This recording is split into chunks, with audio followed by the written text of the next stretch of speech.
सभी संगीत प्रेमियों को हृदय भाव से नमन और स्वागत है। संगीत प्रेमी ध्यान दें, आज हम लेसन दो लेंगे। सफेद लेफ्ट फिंगर से हम सफेद दो के सरगम को बजाएंगे और फिंगर एक्सरसाइज करेंगे। अब ये देखें आप इस चार्ट पे ऊपर लिखा है लेफ्ट फिंगर सफेद एक। इसको हम लोगों ने पिछली वीडियो में किए हैं।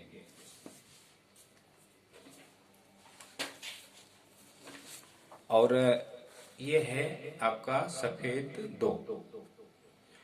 तो आज हम लेफ्ट फिंगर से सफेद दो का लेसन करेंगे। एक लेसन हम हर वीडियो में करेंगे और उसको जरा हम अच्छी तरह से समझेंगे।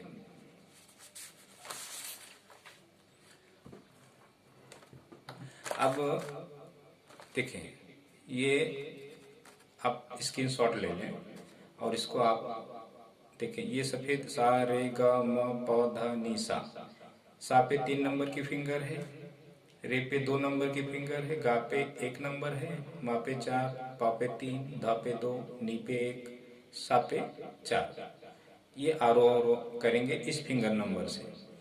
और फिर अलंकार है 3-3 का और 4 का। तो 3 2 1 3 2 4। अब इसमें फिंगर नंबर चेंज है। फिर 3 2 1 3 2 1 3 2 1 3 2 4। यहाँ फिंगर चेंज है, 2 जगह फिंगर चेंज है। फिर इस 4 में भी फिंगर चेंज है। 3 2 1 4 3 2 1 4 3 2 1 4 3 2 4 1। यहाँ चेंज है। फिर 3 2 1 4 एक चेंज है यहाँ। तो दोस्तों, ये जो फिंगर का जो कोर्स होता है ना, हारमोनियम हो या कीबोर्ड हो, इसको अगर बेसिक में देखा जाए तो कम से कम 10,000 लेसन से ऊपर होता है। अगर सीखने के पद्धति के हिसाब से अगर किसी स्टूडेंट को प्रैक्टिकल सिखाया जाए तो बहुत बड़ा लेसन होता है ये। तो उसकी जीवन खत्म हो जाएगी फिंगरिंग करते करते, लेकिन संगीत नहीं सीख पाएगा। कुछ गाने वगैरह देखकर, नोटेशन देखकर बजा लेगा अच्छा बुरा, लेकिन संगीत में कामयाब नहीं होगा। तो ये हम लोग थोड़ा थोड़ा इसलिए सीख रहे हैं क्योंकि आपको ये तो पैटर्न, आपको रास्ता पता चलते जाएगा। अलग अलग हम आपको प्रैक्टिकल ये वीडियो के माध्यम से सिखा रहे हैं। अभी आपको सुर साधना भी करना है। तो सुर साधना आप जो मैं एक वीडियो बना के रखा हूँ, डाल दिया हूँ, तो उसमें मैंने सुर साधना के बारे में बताया है। तो उसमें मैंने राइट से बताया है। तो आपको मैं जरा इसमें बता दूं कि उसमें मैं राइट फिंगर से किया है, तो आपको लेफ्ट से कैसा करना है वो आप समझ लें। मैंने उसमें तो आपको ये इस स्केल पर आपको 3 नंबर की उंगली रखना है और इस पर अंगूठा रखना है। और उसमें मैंने अंगूठा इस पे रखा है ये। तो वो आप चेक कर लेना।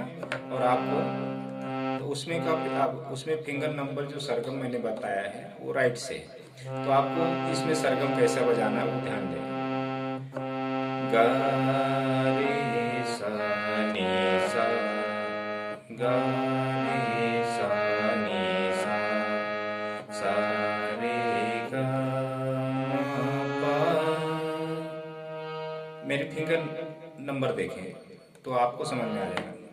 गा रे सा नी सा, सा रे गा मा पा धा मा पा, सॉरी, सा गा रे सा नी सा, सा रे गा मा पा धा नी सा।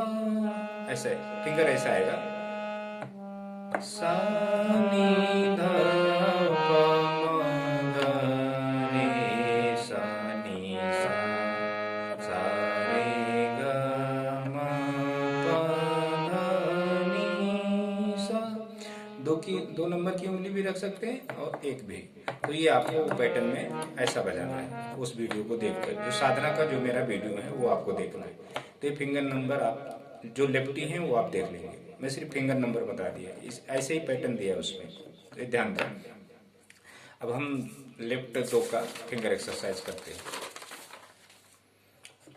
अच्छा, पहला हमने किया है सा से, सी से, अभी हम डी से करेंगे, यानी अभी हम सा बनाएंगे इसको, इसका देखिए, अब इसका कोड है ऐसा, सा रे गा, देखिए सा रे गा मा। अब अंगूठा हमारा यहाँ आया, सा रे गा मा, फिर हम ये 3 नंबर की उंगली इस पे लाएंगे, पा धा नी सा, फिर सा नी धा पा, फिर अंगूठा नीचे से जाएगा, मा गा रे सा। एक बार लेना,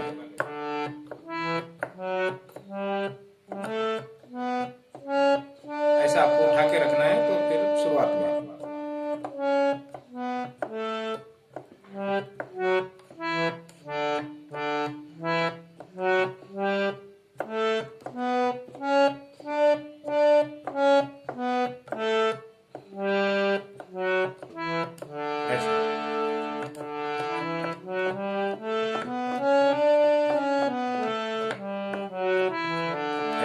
ऐसा कोड ले लेना है, और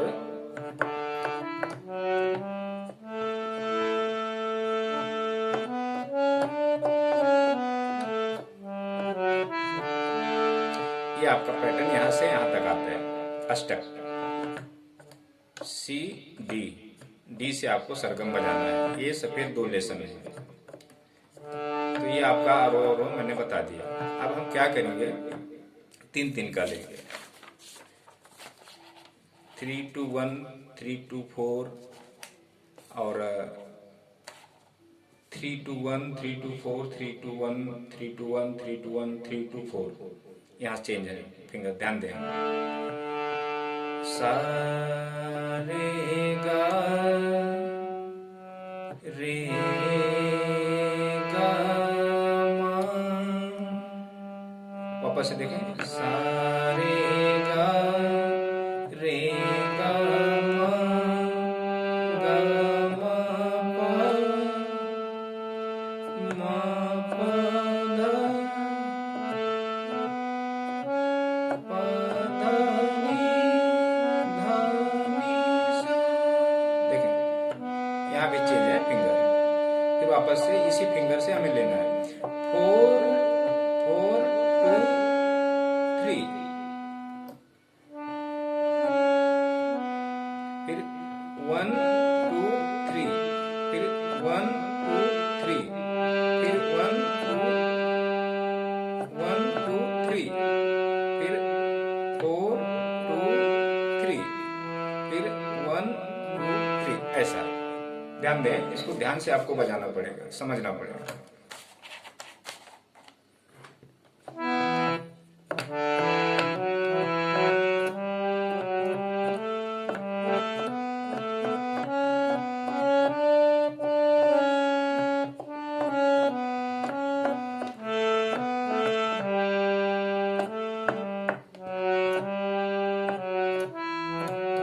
ऐसा ये बहुत हार्ड चीज है दोस्तों, बहुत कठिन काम है ये फिंगर, इसलिए कोई गुरु इस चक्कर में नहीं पड़ता है, क्योंकि आपको मैं अगर फिंगरिंग सिखाता हूँ तो कम से कम हमें 100-150 वीडियो बनाना पड़ेगा धीरे धीरे, तो ये तो हमें करना ही पड़ेगा।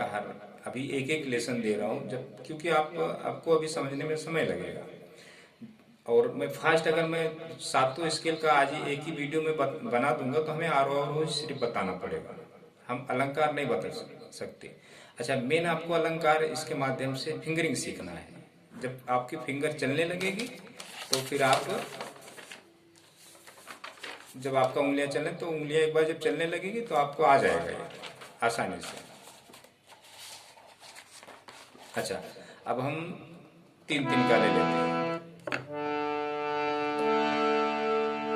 सा रे गा मा 3 2 1 4, फिर रे गा मा पा 3 2 1 4,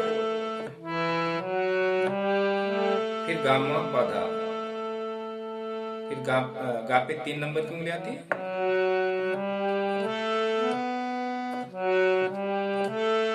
फिर मा पा धा नि सा, मा पा धा नि, फिर 3, फिर मा पा धा नि, फिर पा धा नि सा, ऐसा।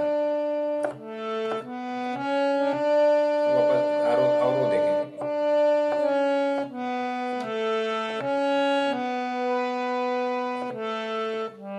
यहाँ फिंगर ध्यान देना, 1 नी पे 1, धा पे 4 और पा पे 2, ये उंगली नहीं आएगी, ये आएगी 2, फिर 3, ऐसा।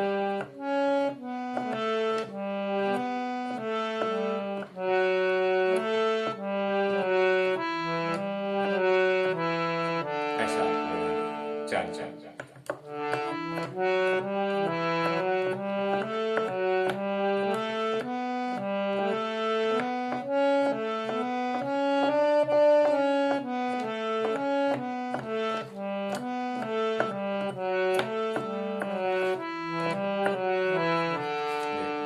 ये आपका 4 4 होगा। अच्छा, अब ये छोटा लेसन है, तो ये आपको दोस्तों, आपको थोड़ा बजाने आ गया तो ये आप नहीं सोचे कि बस हो गया। इसको आपको रोज करना है, जब भी वक्त मिले 5 मिनट 10 मिनट आपको फिंगर चला देना है। आपको सारे गामा बोलना नहीं है, जोर से आवाज में, धीरे धीरे आप बोल सकते हो। और आपको याद नहीं करना है कि कौन सा सा है कौन सा रे है, सिर्फ आपको उस पैटर्न पे फिंगर चला देना 4-5 बार।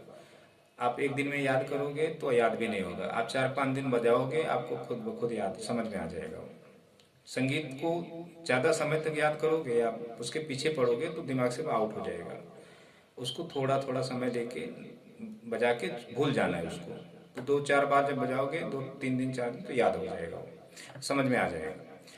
देखो दोस्तों, मैं आपको एक आपके पक्ष में बताता हूँ। जो सीखने वाले व्यक्ति होते हैं, गुरु जो होता है उसको 20 साल 30 साल का अनुभव होता है, फिर उसके बाद वो गुरु बनता है। तो वो बेसिक की पढ़ाई करता है, शास्त्र की पढ़ाई करता है, तो लोगों को शिक्षा देता है। अच्छा, शिक्षा में क्या आता है? सारे गा मा पा धा नि सा, दूसरा रास्ता नहीं है। जो सीखने वाला व्यक्ति होता है वो संगीत तो उसके जीवन में नया होता है, उसके आस पड़ोस घर में या एरियाज में कोई संगीतज्ञ नहीं होता है। दूर दूर उसको संगीत से कोई लेना देना नहीं होता, ना कोई मिलता है उसे, ना समझाता है, ना बताता है। संगीत टीचर छुपे होते हैं, और जो सीखने वाले होते हैं वो रोज पैदा होते हैं सीखने के लिए, और रोज वंचित हो जाते हैं। तो इसमें क्या होता है दोस्तों, अभी इतनी बात हो गई और आगे नहीं बात बढ़ाता हूँ। हम भौतिक, हमारे अंदर भौतिक ज्ञान पूरा माइंड में है। हम सभी को 15% माइंड है, दिमाग है। तो वो दिमाग जो 15% है सभी को है, तो उसमें सब भौतिक चीजें हमारी समाहित हैं। तो अब हमें सीखना है संगीत। तो संगीत अध्यात्म है। तो संगीत सीखने के लिए वो 15% जो मेमोरी पावर है हमारे जो दिमाग में, वो हमारे सिर्फ भौतिक चीजों से भरी हुई है, और हमें भौतिक चीजें ही सीखने की उसमें शक्ति है, अध्यात्म सीखने की शक्ति नहीं है। तो हमें संगीत सीखने के लिए हमें 15% और मेमोरी पावर की जरूरत है। तो तभी हम संगीत को सीख सकते हैं या समझ सकते हैं या प्राप्त कर सकते हैं। तो हम वो 15% जो भौतिक जो मेमोरी पावर है, हमारे जो सोच समझ है, इच्छाएं हैं जो, उसमें हम संगीत को संगीत की भाषा को समझना चाहते हैं या संगीत को सीखना चाहते हैं या प्राप्त करना चाहते हैं, तो यह संभव है दोस्तों। हम जब तक मेमोरी पावर 15% और नहीं बढ़ाएंगे या 10%, जब तक हम संगीत नहीं सीख सकते। तो इसके लिए हमें साधना करना पड़ता है, हमें अध्यात्म साधना में जाना पड़ता है, ईश्वरीय साधना में। तो हम जब साधना करते हैं तो धीरे धीरे हमारी मेमोरी पावर बढ़ती है। हमें बॉडी का उपचार करना पड़ता है, शरीर का, कई बहुत सारे चीज़ें होती है इसमें। तो चीज़ें हमें ध्यान में रख के करना होता है, तो हमें संगीत तब समझ में आता है। लेकिन आज के समय किसी के पास वक्त नहीं है, ना सीखने वाले के पास वक्त है, ना गुरु के पास वक्त है। अच्छा, गुरु समय देगा आपको तो पैसा लेगा, फ्री तो है नहीं, वो भी क्या करेगा। अच्छा, आप सीखोगे तो आप जब फीस दोगे या पैसा दोगे तो वो सोचोगे ये सारा काम गुरु का है, हमें कुछ करने की जरूरत नहीं है। दोस्तों, संगीत किसी को कोई दे नहीं सकता।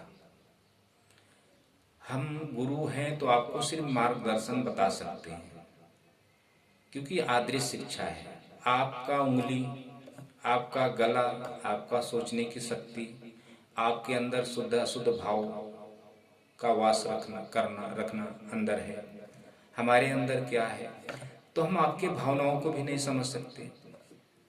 आपके अंदर क्या चल रहा है, क्या सोच है, क्या ईश्वर की क्या मर्जी है। तो दोस्तों, मैं गुरु के माध्यम से मैं आपको सिर्फ मार्गदर्शन दे सकता हूँ।